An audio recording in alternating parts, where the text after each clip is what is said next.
तो शुरुआत होती है दो लोगों को दिखाने से, जो एक ऐसी जगह पर कुछ ढूंढने आए थे जहाँ पर लोगों को आना मना था। ये जगह पूरी तरह से रेडियो एक्टिव थी, तो जाहिर है यहाँ खतरा था। हर तरफ खतरनाक शुआएं थी, मतलब रेडिएशन बहुत ज्यादा थी। तो इसलिए वो लोग रेडिएशन से बचने के लिए एक एक गोली खाते हैं, जिसके बाद वो आगे बढ़ते हैं इस पूरी जगह को चेक करने के लिए। अब हालांकि यहाँ आना मना था, लेकिन फिर भी वो इधर इसलिए आए थे क्योंकि उन्हें यहाँ ऐसी चीजें मिलने की उम्मीद थी जिनकी मदद से वो मशहूर हो सकते हैं। क्योंकि इंटरनेट वो बहुत ज्यादा इस्तेमाल करती थी और ऐसी खोज वो अक्सर करती रहती थी। कुछ देर यहाँ रुकने के बाद औरत को कुछ अजीब लगता है, इसीलिए वो अपने साथी को यहाँ से चलने का कहती है, लेकिन उसका साथी कहता है थोड़ी देर और रुक जाते हैं फिर चलेंगे। मगर तभी इन्हें यहाँ अजीब सी डरावनी सी किसी जानवर की आवाज आती है, जो सुनकर दोनों काफी डर जाते हैं, क्योंकि आज से पहले उन्होंने ऐसी भयानक आवाजें नहीं सुनी थी। इसलिए दोनों जल्द से जल्द यहाँ से निकलने का सोचते हैं। मगर उससे पहले यहाँ एक बहुत बड़ा क्रिएचर आ जाता है, जो दिखने में बिल्कुल किसी उड़ने वाले डायनासोर या कहीं ड्रैगन जैसा लग रहा था। इतना खौफनाक और बड़ा सा क्रिएचर अपने इतने पास देखकर दोनों की हालत खराब हो जाती है। फिर देखते ही देखते वो क्रिएचर अपने मुंह से आग निकालने लगता है और औरत के साथी को जलाकर मार देता है।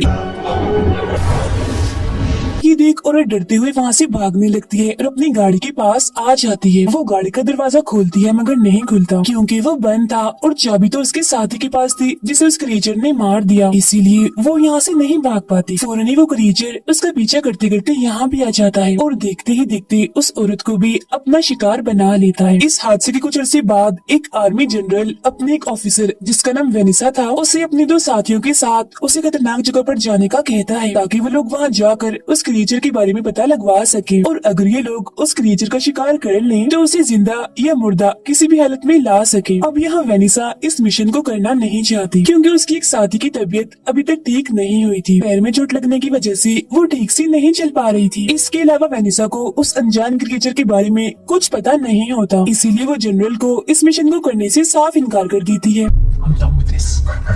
लेकिन फिर आखिरकार जनरल के बार बार कहने पर वो ये काम करने के लिए मान जाती है। इसीलिए वेनिसा अपने जख्मी साथी और दूसरे ऑफिसर के साथ उस जगह और क्रिएचर की जांच करने के लिए निकल जाती है। अब क्योंकि किसी को भी उस जगह और अनजान क्रिएचर के बारे में कुछ भी पता नहीं था, इसीलिए वहाँ जाने से पहले वो एक कपल से मिलते हैं, जो दोनों माउंटेन क्लाइंबर थे, इन्हीं पहाड़ों पर चढ़ने के माहिर। इन दोनों में हस्बैंड का नाम स्टुअर्ट था। इन्हें उस जगह के बारे में बहुत अच्छे से पता था। यहाँ पर स्टुअर्ट उन लोगों को बताता है कि पहले उस जगह पर बॉम्ब्स और हथियार वगैरह बनाए जाते थे, अब उस जगह को रेडियो एक्टिव के लिए इस्तेमाल किया जाता है। इसीलिए रेडिएशन फैलने की वजह से वहाँ जितने भी जानवर और परिंदे थे सब खत्म हो गए। ये बताने के बाद स्टुअर्ट उन लोगों को उस अनजान क्रिएचर की एक ड्राइंग दिखाता है, जो बिल्कुल एक ड्रैगन जैसा दिख रहा था, और बताता है कि सबूतों को सामने रखते हुए मैंने इस क्रिएचर की ड्राइंग बनाई।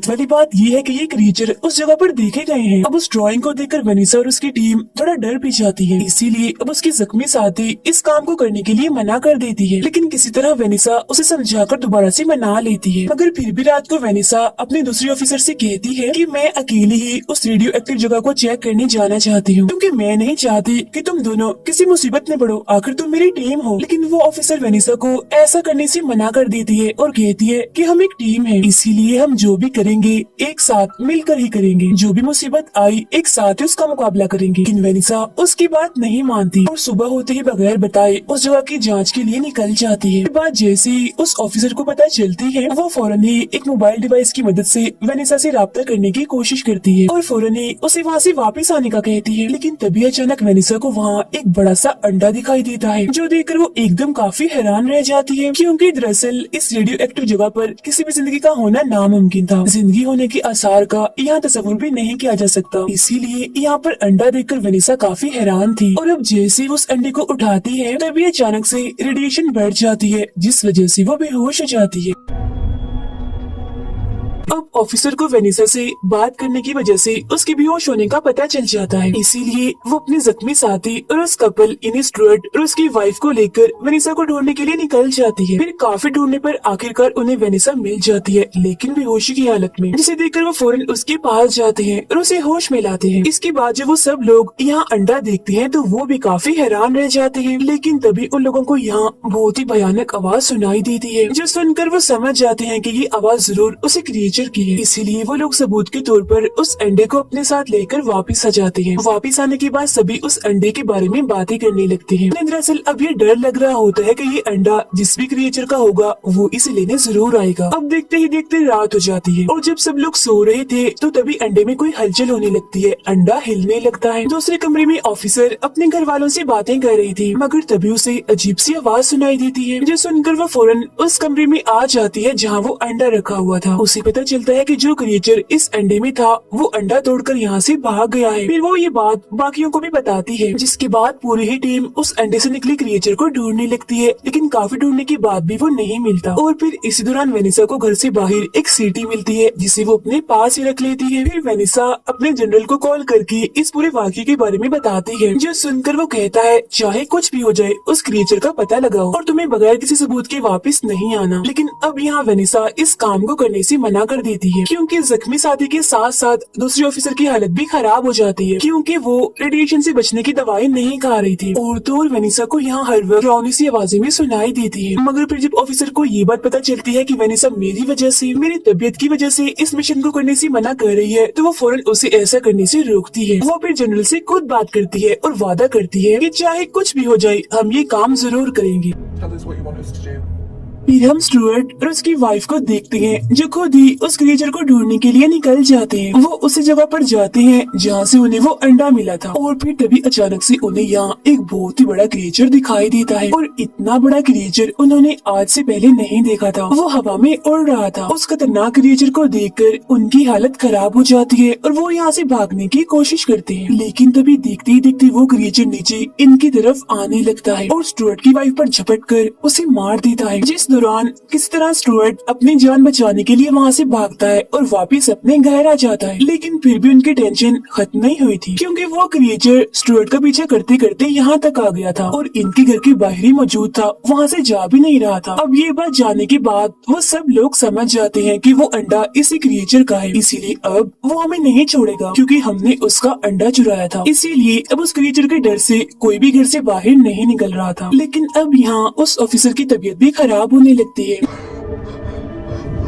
जो देखकर वेनिसा और बाकी लोग काफी परेशान हो जाते हैं। इसीलिए वो किसी भी तरह करके यहाँ से निकलने का प्लान बनाते हैं। प्लान के मुताबिक उस क्रिएचर का ध्यान भटकाने के लिए स्टुअर्ट कमरे से बाहर जाता है, ताकि जब क्रिएचर का ध्यान उसकी तरफ हो तब मौका देकर बाकी लोग दूसरे दरवाजे से गाड़ी में जाकर बैठ सके। लेकिन उनका ये प्लान कामयाब नहीं होता, क्योंकि जब स्टुअर्ट घर से बाहर आता है तो वो क्रिएचर छत पर ही बैठा होता है, जिस वजह से वो स्टुअर्ट पर हमला कर देता है और उसे अपनी आग से जलाकर मार देता है। अब क्योंकि उन तीनों को भी गाड़ी में बैठने का मौका नहीं मिला था, इसीलिए वो अभी तक घर में ही होती है। और स्टुअर्ट की इतनी भयानक मौत देखकर उनकी हालत खराब हो जाती है, वो काफी डर जाती है। जिसके बाद वेनिसा किसी तरह दोबारा से जनरल से राब्ता करने की कोशिश करती है और इस बार उसका राब्ता हो ही जाता है। वो जनरल को यहाँ की सूरत हाल के बारे में बता देती है और ये भी कि वो क्रिएचर हमारे घर के बाहर है, हम यहाँ पर फंस गए हैं। जो सुनकर जनरल उन्हें वहाँ रुकने और क्रिएचर पर नजर रखने का कहता है। और फिर कुछ वक्त के बाद जनरल खुद यहाँ पर आ जाता है और वेनिसा की तरफ अपनी गन करते हुए वो ये राज खोलता है कि ये कोई क्रिएचर नहीं बल्कि आर्मी का बहुत ही खतरनाक हथियार है, जिसे हम लोगों ने ही बनाया था। और इस तरह के सैकड़ों क्रिएचर इन्हीं हथियार यहाँ पर मौजूद हैं।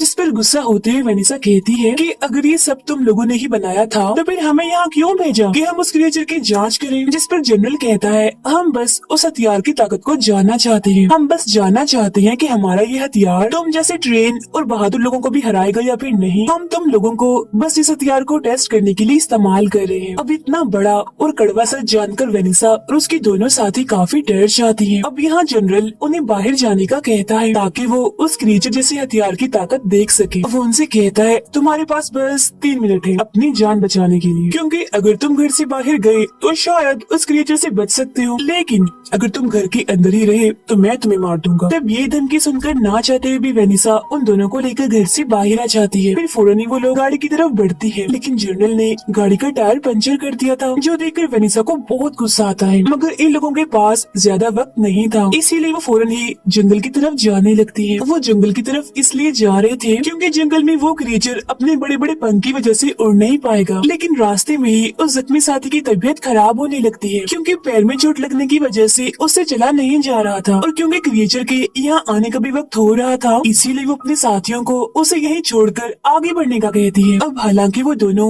यानी वेनिसा और वो ऑफिसर ऐसा करना तो नहीं चाहती थी, मगर ना चाहते हुए भी उन्हें ऐसा करना ही पड़ता है। वो आगे बढ़ जाती है, जिसके बाद अब वो वहाँ अकेली रह जाती है और तभी वो क्रिएचर भी उसे देख लेता है और उसके पास आ जाता है। वो बस उस पर हमला करने ही वाला था, जो देखकर वो उस क्रिएचर पर अपनी गन से गोलियां चलाती है, मगर क्योंकि वो खुद भी एक हथियार था इसीलिए गोलियों का उस पर कोई भी असर नहीं होता। फिर वो अपने मुंह से आग निकालकर उसे जलाकर राख कर देता है। उधर वेनिसा और वो ऑफिसर अपनी जान बचाने के लिए अभी भी जंगल की तरफ भाग रही होती है, लेकिन तभी उस ऑफिसर की तबीयत इतनी खराब हो जाती है कि एक कदम भी चलना उसके लिए बहुत मुश्किल हो जाता है।